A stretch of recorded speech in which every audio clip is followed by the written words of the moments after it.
ശ്രീ പ്രശാന്ത്, ബംഗ്ലാദേശിലെ ഒരസ്ഥിരത തുടരുകയാണ്. അവിടുത്തെ കാര്യം പലപ്പോഴും ഒരനിശ്ചിതത്വത്തിലേക്ക് പോവുകയുമാണ്. കാരണം ന്യൂനപക്ഷങ്ങൾ ഇപ്പോഴും അവിടെ പലതരത്തിലുള്ള പീഡനം ഏറ്റുവാങ്ങിക്കൊണ്ടിരിക്കുകയാണ്. മറ്റ് രാഷ്ട്രങ്ങളുടെ പിന്തുണ പോലും ഒരുപക്ഷെ ബംഗ്ലാദേശിന് കിട്ടാത്ത ഒരവസ്ഥയിലേക്ക് ഒറ്റപ്പെടുമോ എന്ന് പോലും സംശയിക്കുന്നില്ലേ? ബംഗ്ലാദേശിന് ഇപ്പോൾ ആരുടെയും പിന്തുണയില്ല. ബംഗ്ലാദേശിന് ഈ രീതിയിൽ ഉരുത്തിരിച്ചവരുടെ പിന്തുണയില്ല. ആകെപ്പാടെ എന്തെങ്കിലുമൊക്കെ ചെയ്യുന്നതെന്ന് പറഞ്ഞാൽ പാകിസ്ഥാനേ ഉള്ളൂ. പാകിസ്ഥാൻ എന്ത് ചെയ്യാൻ പറ്റും? പാകിസ്ഥാനിൽ നിന്ന് പല സാധനങ്ങളും മേടിക്കുന്നത്. നേരത്തെ ഇവിടുന്ന് ഉള്ളി കൊടുത്തുകൊണ്ടിരുന്നപ്പോൾ ഇവിടുത്തെ ഉള്ളി നിർത്തിയിട്ട് പാകിസ്ഥാനിൽ നിന്ന് മേടിച്ചു. നമ്മുടെ ഉള്ളി പാകിസ്ഥാന് കൊടുക്കുന്നു, നമ്മുടെ ഉള്ളി പാകിസ്ഥാന് കൊടുക്കുന്നു. അവിടെ പിന്നെ ഉള്ളി മേടിച്ചാൽ പാകിസ്ഥാനിന് വില എന്ന് പറഞ്ഞ പോലെ വേറെ രാജ്യങ്ങളൊന്നുമില്ല. ചൈനയൊക്കെ അല്ലെങ്കിൽ അമേരിക്കയൊക്കെ ഇതിൻ്റെ പുറകിലുണ്ടായിരുന്നു പറഞ്ഞപ്പോൾ ഈ പുറകിലുള്ള ആൾക്കാരെ വ്യക്തത വരുന്ന ഒരവസ്ഥ വന്നപ്പോൾ, അല്ലെങ്കിൽ ഇന്ത്യ ഇതിന് ശേഷമുള്ള ഇടപെടിയിൽ വളരെ കൃത്യമായിട്ട് നടത്തി കഴിഞ്ഞപ്പോഴത്തേന് ആൾക്കാരെല്ലാം പുറകിൽ നിന്ന് മാറി. ഇപ്പം വന്നേക്കുന്നതെന്ന് പറഞ്ഞാൽ ബംഗ്ലാദേശ് ചർച്ചയ്ക്ക് വന്നിട്ടുണ്ട്. ഇതുവരെ ഇല്ല, ഞങ്ങൾ കാണിച്ചു തരാമെന്നൊക്കെ പറയുന്നത്. ബംഗ്ലാദേശ് ഇപ്പോൾ ചർച്ചയ്ക്ക് വന്നിട്ടുണ്ട്. അതിൻ്റെ കാര്യം എന്ന് പറഞ്ഞാൽ ട്രംപ് അധികാരത്തിൽ വന്നതാണ്. ട്രംപ് അധികാരത്തിൽ വരുമ്പോൾ ലോകക്രമം മൊത്തം മാറ്റം വരുന്നു. ട്രംപിന് ഈ പറയുന്നത് പോലെ പശ്ചിമേഷ്യയിലെ യുദ്ധവും അല്ലെങ്കിൽ യുക്രൈൻ റഷ്യ യുദ്ധവും പോലെ തന്നെ ഒരു വിഷയമായിട്ട് ബംഗ്ലാദേശ് വരുമല്ലേ. ഇദ്ദേഹം അധികാരത്തിൽ വരുന്നതിന് ശേഷം ഈ അദ്ദേഹത്തിൻ്റെ സുഹൃത്തുക്കളുടെ ആദ്യത്തെ സുഹൃത്തായിട്ട് വരുന്ന ഒരു ആളാണ് ഈ ഹസീന അദ്ദേഹത്തെ വിളിക്കുന്നു. അപ്പം ഇതിനകത്ത് ഇപ്പം സ്ഥാപിച്ചിരിക്കുന്ന യൂനസ് എന്ന് പറയുന്ന ആൾ ആരുടെ ആളാണ്? നമ്മൾക്ക് ഈ പറയുന്നത് പോലെ പകൽ പോലെ വ്യക്തമല്ലേ അദ്ദേഹത്തെ സ്ഥാപിച്ചത് ഡീപ് സ്റ്റേറ്റാണ്. ആ രാജ്യത്തെ അസ്ഥിരപ്പെടുത്തിയ ഡീപ് സ്റ്റേറ്റാണ്. ഈ ബൈഡൻ്റെ ഭാഗമായിട്ടാണ് പുള്ളി നിൽക്കുന്നത്. പുള്ളി അതുകൊണ്ടാണല്ലോ അമേരിക്കയിലും യൂറോപ്യൻ കൺട്രീസിലും ഈ രാജ്യദ്രോഹിയായിട്ടുള്ള അയാളുടെ പേരിൽ കേസെടുത്തപ്പോൾ അവിടെ താമസിക്കാൻ തയ്യാറാവുന്നതും വളരെ കാലം കൊണ്ട് ഇദ്ദേഹത്തെ വലിയൊരു ഏതെങ്കിലും ഒരു അവസരത്തിൽ ഉപയോഗിക്കാമെന്ന് കണ്ടാണ് ഇദ്ദേഹത്തിന് നോബൽ സമ്മാനം സമാധാനത്തിനുള്ള നോബൽ സമ്മാനം കൊടുത്ത് അവിടെ നിർത്തിയേക്കുമായിരുന്നു. അപ്പോൾ ഈ ഉരുത്തിരിച്ചതിന് ശേഷം ഉടനെ അവിടുന്ന് ഈ 83 വയസ്സുകാരനെ എടുത്ത് ഇവിടെ കൊണ്ട് പ്രതിഷ്ഠിച്ചതും അതിനുശേഷം അദ്ദേഹത്തിൻ്റെ ഈ നോബൽ സമാധാനത്തിന് നോബൽ സമ്മാനം മേടിച്ച ആൾ ആ രാജ്യത്ത് നടത്തുന്ന കാര്യങ്ങളും അദ്ദേഹം ഒത്താശ ചെയ്യുന്ന ആൾക്കാരും അദ്ദേഹം ബംഗ്ലാദേശിൽ നിന്ന് ലോകത്തിലേക്ക് തുറന്നു വിട്ട ആൾക്കാരെയൊക്കെ പരിശോധിക്കുമ്പോൾ ലോകത്തെ ഏറ്റവും വലിയൊരു ഭീകരവാദിയെ ബംഗ്ലാദേശ് ഏൽപ്പിച്ചതായിട്ട് ഒരു സാധാരണക്കാരൻ അല്ലെങ്കിൽ ആരെങ്കിലുമൊക്കെ വിചാരിച്ചാൽ തെറ്റു പറയാനൊക്കത്തില്ല. ഇപ്പം വന്നപ്പോൾ അവിടെ അസ്ഥിരത ഉണ്ടാകുന്നു. വളരെ ദീർഘമായിട്ട് അദ്ദേഹം ഹസീനയെ അല്ലെങ്കിൽ ഇറക്കുന്നതിന് വേണ്ടി ഉണ്ടാക്കിയ കലാപം ഇപ്പോൾ യൂനസിനെ ഇറക്കുന്നതിന് വേണ്ടി ഉരുത്തിരിയുന്നു. അതേപോലുള്ള കലാപം ഒരു പക്ഷേ ഹസീനയെ ഇറക്കുന്നതിന് വേണ്ടി യൂനസിൻ്റെ കൂടെ അല്ലെങ്കിൽ യൂനസ് കലാപകാരികളുടെ കൂടെ നിന്ന BNP നേതാവ് ഖാലിദ അവിടുന്ന് പോകേണ്ടി വരുന്നു. ഖാലിദയ്ക്കും യൂനസിനും ഒക്കെ ബംഗ്ലാദേശിൽ നിൽക്കാൻ പറ്റാത്ത ഒരവസ്ഥ, സുരക്ഷിതമല്ലാത്ത ഒരവസ്ഥയിലേക്ക് അവിടെ വീണ്ടും സമരങ്ങൾ ഉരുത്തിരിയുന്നു. ആരാണ്ട് ഉരുത്തിരിക്കുന്നു. യൂനസിൻ്റെ അടുത്ത് അവിടെ പറയുന്നുണ്ട് യൂനസ് അവിടുന്ന് പോകുന്നതാവും നല്ല ഡീപ് സ്റ്റേഷൻ്റെ. അതുകൊണ്ട് വളരെ 2 ആഴ്ചയ്ക്ക് മുമ്പേ സിംഗപ്പൂരിൽ നിന്നൊരു ചാർട്ടേഡ് ഫ്ലൈറ്റ്, ദുബായിൽ നിന്നൊരു ചാർട്ടേഡ് ഫ്ലൈറ്റ് ഏതവസരത്തിലും അവിടെ നിന്ന് പറന്നുയരുന്നതിന് വേണ്ടി തയ്യാറായി കിടക്കുകയാണ്. അപ്പോൾ അത്രയ്ക്ക് സുരക്ഷിതമല്ല കാര്യങ്ങൾ. യൂനസ് ഭരണാധികാരിയാണെന്ന് പറയുമ്പോഴും അവിടുത്തെ പട്ടാളവും സംവിധാനങ്ങളും അല്ലെങ്കിൽ ഈ കലാപവും ഒക്കെ ഒന്നും മനസ്സിലാവാത്ത രീതിയിലേക്ക് ബംഗാളിൽ ആഭ്യന്തര യുദ്ധത്തിലാണ്. നാളെ കാലത്തെ യൂനസിനെ കലാപകാരികൾ കൊന്നാലോ? BNP നേതാവ് അവിടുന്ന് ചികിത്സയ്ക്കാന്ന് പറഞ്ഞുകൊണ്ട് ഇന്ത്യയുടെ അനുവാദം മേടിച്ചിട്ട് അവരെങ്കിലും ലണ്ടനിൽ പോയി. ഈ രീതിയിലുള്ള പ്രശ്നങ്ങളുണ്ട്. അതുകൊണ്ടാണ് ഞങ്ങൾ അതിർത്തിയിൽ വിഷയം ചർച്ച ചെയ്യുക. അതിർത്തിയിൽ എന്തുവായിരുന്നു വിഷയം? ഒരു വിഷയമില്ല. ഹസീനയെ നമ്മളുമായിട്ടുള്ള ബന്ധം വെച്ചിട്ട് അതിർത്തിയെല്ലാം ശരിയായ രീതിയിലല്ല വെച്ചിരിക്കുന്നത്. ഇവിടെ വന്ന് കിടന്ന് പ്രശ്നം ഉണ്ടാക്കുക. പക്ഷേ നമ്മുടെ ബംഗ്ലാദേശ് അതിർത്തി വന്ന് വിഷയം ഉണ്ടാക്കുക. അവിടെ വന്ന് പട്ടാളക്കാർ പോലും അടിച്ചില്ല, നാട്ടുകാരെടുത്തിട്ട് അടിച്ചത്. അതിന് ശേഷം ഇവിടെ കയറി ചേന മുട്ടിക്കുക എന്ന് പറഞ്ഞാൽ കൃഷി സ്ഥലങ്ങളിൽ കയറും, അവിടെ അടി. അപ്പോൾ എല്ലാ രീതിയിലും ഒരു കൂറത്തല്ല്. നാട്ടിൻ പ്രദേശത്തിൽ പറഞ്ഞാൽ അറിയത്തില്ലേ, ഒരു രാജ്യം തമ്മിലുള്ള ഒരു യുദ്ധം പോലും അല്ല. ആ രീതിയിലേക്കൊക്കെ പോയി ഇങ്ങനെ പ്രശ്നങ്ങൾ ഉണ്ടാക്കാൻ നോക്കുന്നു. അല്ലെങ്കിൽ നാട്ടുകാരെ ഇളക്കി വിട്ട് ബോർഡറിൽ ഒരു പ്രശ്നം വരുമ്പോൾ പോലീസ് അല്ലെങ്കിൽ പട്ടാളത്തിനും ബോർഡർ സെക്യൂരിറ്റി ഫോഴ്സിനും ഒക്കെ ഇടപെടാൻ പറ്റാത്തൊരു അവസ്ഥ. അവിടുന്ന് ഇങ്ങോട്ട് ആൾക്കാർ ഇരച്ചു കയറുന്ന ആരാ? സാധാരണക്കാരനല്ലല്ലോ.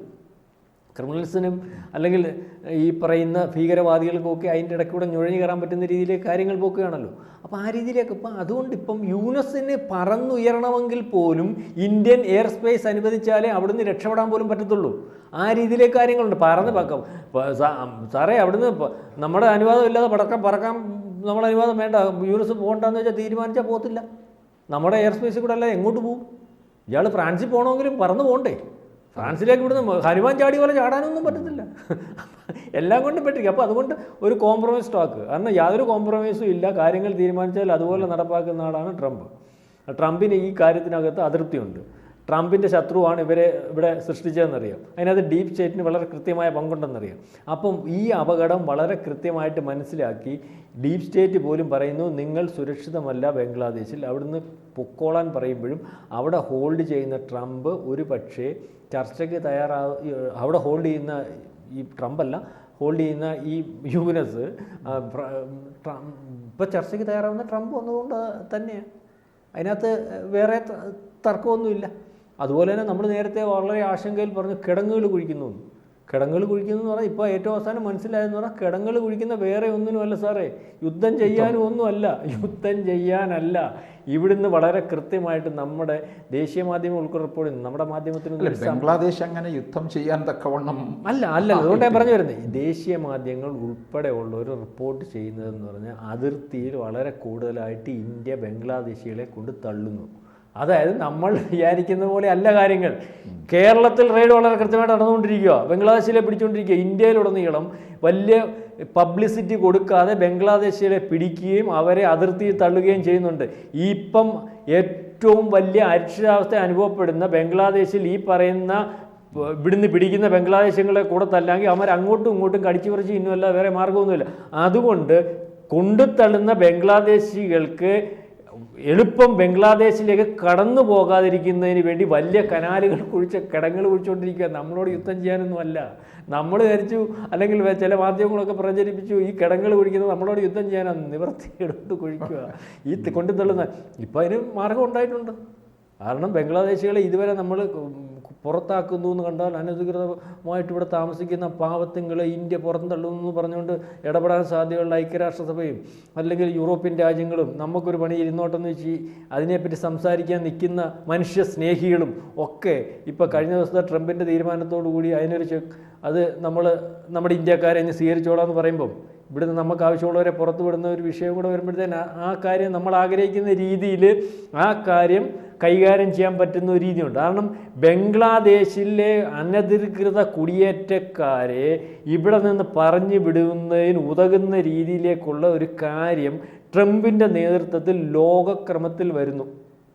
അതായത് എല്ലാ രാജ്യത്തിൻ്റെയും പ്രശ്നമെന്ന് പറഞ്ഞാൽ ആവശ്യമില്ലാത്ത കുടിയേറ്റം, അനാവശ്യ കുടിയേറ്റം. യൂറോപ്യൻ കൺട്രീസിൽ ജർമ്മനിയിൽ പറ്റുന്നു, അല്ലെങ്കിൽ നാളെ കാലത്തെ ഇന്ത്യ ഇതുപോലെ നേരിടുന്നുണ്ട്. ആസ്ട്രേലിയയിൽ പറ്റുന്നു. ഇപ്പോൾ പല രാജ്യങ്ങളിലും നടക്കുന്ന ഭീകരവാദികളുടെ ആക്രമണത്തിന് ഇതെല്ലാം കാര്യമാകുന്നു. അപ്പം എനിക്ക് എൻ്റെ രാജ്യത്തെ സംരക്ഷിച്ച് വെക്കും, എൻ്റെ അതിർത്തി സംരക്ഷിച്ച് വെക്കും, ഇവിടുത്തെ കുടിയേറ്റക്കാരെ പുറത്താക്കുന്നു. നമ്മുടെ പക്ഷേ ചില രാജ്യം ഇത്തരത്തിലുള്ള തീവ്രവാദ കുടിയേറ്റങ്ങളെയൊക്കെ പ്രോത്സാഹിപ്പിക്കുകയും അവർക്ക് വേണ്ട പ്രൊട്ടക്ഷൻ കൊടുക്കുകയും ചെയ്യുന്നു. ചില രാജ്യങ്ങൾ എന്ന് പറഞ്ഞാൽ ഏത് രാജ്യം, കാനഡയെ നമ്മൾ കണ്ടത് അത് അയാളുടെ ഒരു 23 എംപിമാരെ നിവർത്തിയില്ലാത്തതുകൊണ്ട് പിടിച്ചു നിൽക്കാൻ വേണ്ടി നടത്തിയ അഭ്യാസം. അതുകൊണ്ടുള്ള ഗുണം എന്തെന്ന് പറയാം, ദോഷം ആ രാജ്യം അദ്ദേഹത്തിനെതിരായി. ആ രാജ്യം അദ്ദേഹത്തിനെതിരെ കാനഡയിലെ വളരെ ചെറുപ്പത്തിലെ ഈ 41ാമത്തെ വയസ്സിൽ ഒരുപക്ഷെ കാനഡയുടെ പ്രധാനമന്ത്രിയായിട്ട് അധികാരത്തിൽ വന്ന ആൾ 10 കൊല്ലം കഴിഞ്ഞപ്പോൾ കാനഡയ്ക്ക് ഇനി ഒരിക്കലും വേണ്ടാത്ത ഒരു പ്രസിഡന്റായിട്ട് മാറിയില്ലേ? ജസ്റ്റിൻ ട്രൂഡോയുടെ രാഷ്ട്രീയ ഭാവി കഴിഞ്ഞു. എത്ര വയസ്സുണ്ട്? 50 വയസ്സിനകത്തേ ഉള്ളൂ, 51 വയസ്സേ ഉള്ളൂ. രാഷ്ട്രീയ ഭാവി ഓരോരുത്തരുടെ തുടങ്ങുന്ന സമയം. ഒരു MLA ആവാൻ പോലും 60-65 ചിലപ്പോൾ ഒരു MLA ആയി തുടങ്ങുന്നത്. അപ്പോൾ ആ രീതി പോയില്ല. കാരണം ആ തൽക്കാലം നിലനിൽപ്പിന് വേണ്ടി അമേരിക്ക ഉൾപ്പെടെ ഉള്ളവർ അല്ലെങ്കിൽ ആരെങ്കിലും പറയുന്ന കേട്ടുകൊണ്ട് രാഷ്ട്രീയ നിലപാടെടുക്കുകയും ആ നിലപാട് രാജ്യത്തിലെ ജനങ്ങൾക്ക് വിരുദ്ധമായ നിലപാടാണെന്ന് കണ്ട് അവർ ഇറങ്ങിയില്ലേ? അപ്പോൾ ഈ പറയുന്നത് പോലെ ബംഗ്ലാദേശിലെ വിഷയം ഇപ്പം നമുക്ക് ഗുണമായിട്ടേ വരത്തുള്ളൂ. ബംഗ്ലാദേശിൽ ഭരണമാറ്റം ഗുണമായിട്ട് വരും എൻ്റെ അഭിപ്രായത്തിൽ. ഈ ഭരണമാറ്റം വന്നതുകൊണ്ടാണല്ലോ, ഹസീനയാണെങ്കിൽ നമുക്ക് ഈ കുടിയേറ്റക്കാരെ പുറത്തോട്ട് വിടാൻ പറ്റത്തില്ലല്ലോ. ഭരണമാറ്റം വന്നതുകൊണ്ട് നമുക്കിപ്പോൾ ഗുണമാകാൻ പോവുക. ട്രംപ് വന്നതുകൊണ്ട് നമുക്കിനി വേറെ രീതിയിലൊന്നും പേടിക്കണ്ട. ട്രംപ് കൈകാര്യം ചെയ്തോളും. അല്ലെങ്കിൽ ഭീകരവാദത്തിനെതിരെ ഒന്നിച്ചുള്ള നീക്കം വരും. എന്തെങ്കിലും വിഷയം വന്നാൽ നമുക്കൊരു അടി അടിക്കണമെങ്കിൽ തന്നെ ബാൻ ഏർപ്പെടുത്തുന്നതിനൊന്നും ട്രംപ് തയ്യാറാവത്തില്ല.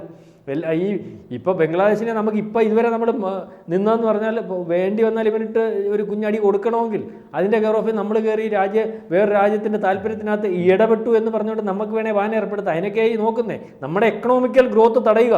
അതായത് ബൈഡൻ നിന്ന സമയത്ത് നമ്മളുടെ എക്കണോമിക്കൽ ഗ്രോത്ത് 6.5 നിന്ന് മേപ്പോട്ട് പോകാനുള്ള സമ്മതിച്ചിട്ടില്ല. അത് നമ്മൾ മനസ്സിലാക്കണം. 7 ട്രില്യണിലേക്ക് വരണമെങ്കിൽ ഈ വ്യക്തിഗത GDP കൂടണം. അതിന് വളരെ കൃത്യമായിട്ട് നമ്മളെ ബുദ്ധിമുട്ടിച്ചുകൊണ്ടിരിക്കുകയായിരുന്നു ഈ ബൈഡൻ്റെ കെയർ ഓഫിലുള്ള അമേരിക്കയെ സൗഹൃദം സ്ഥാപിക്കാൻ ശ്രമിക്കുമ്പോഴും അദ്ദേഹത്തിൻ്റെ ഭരണം. അപ്പം അതിനെയൊക്കെ മറികടന്ന് പോകുന്നതിന് വേണ്ടിയുള്ളൊരു സാധ്യത ഇപ്പോൾ ഉണ്ടാകുന്നു എന്നാണ് നമുക്ക് ഇതുവരെ മനസ്സിലാവുന്നത്. ആ രീതിയിലൊക്കെ പോക്കാണ് ഇന്ത്യയുടെ ഭാഗമാണ് ട്രംപ് എന്ന് കണ്ടുകൊണ്ടാണ് ഇന്ത്യ ശക്തമാണ്. അതിനെക്കാട്ടി ലോകത്ത് വലിയ ശക്തി ഇന്ത്യയുടെ കൂടാണെന്ന് കണ്ട് ഒരുപക്ഷെ ബംഗ്ലാദേശ് നിവർത്തികേടുകൊണ്ട് ഈ പറയുന്ന പോലെ ജീവിക്കാനുള്ള കൊതി കൊണ്ട് ഒരുപക്ഷെ കോംപ്രമൈസിന് വന്നതാവും എന്ന് വിചാരിക്കാം.